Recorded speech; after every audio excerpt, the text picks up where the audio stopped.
Nah, I done grew up around some people living their life in bottles. Granddaddy had the golden flask, backstop every day in Chicago. Some people like the way it feels, some people want to kill their sorrow.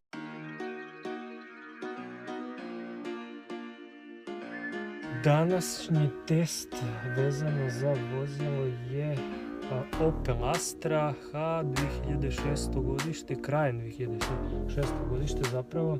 U pitanju je 1.7 motor, čuveni Japanac Isuzu 1.7 CDTI sa 101 konjskom snagom.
Ponovo svim gledacima kraj malih ekrana.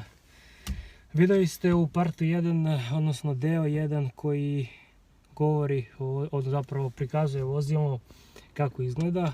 U ovom drugom delu ću vam naglasiti par dobrih stavaka zašto je ovaj automobil zaista dobar i ekonomičan pre svega. Kod mene je već u vlasništvu nekih pola godina, tako da nešto što bi posebno izdvojio, što mi se posebno sviđa, jeste potrošnja. Ekonomičan je zapravo, nekih svega 5 litara na 100 pređenih kilometara troši. Što se tiče ovih delova, nisu nešto preterano skuplji. Znači nema nekih treskanja. Neka mana što bi posebno izdvojio jeste trap, mada nije ni toliko loše. Sad skoro je urađeno stabilizator jedan koji se čuo malo i ležaj desni. Sada bruje malo tokom vožnje, sada je to sređeno tako da niti neki dodatno vibracije od puta ne osjećaju se u putničkoj kabini.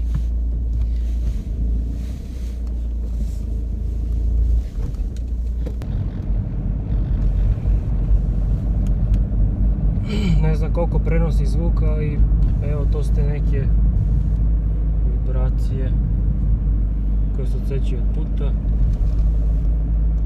Ništa nešto što bi smetalo, da kažem.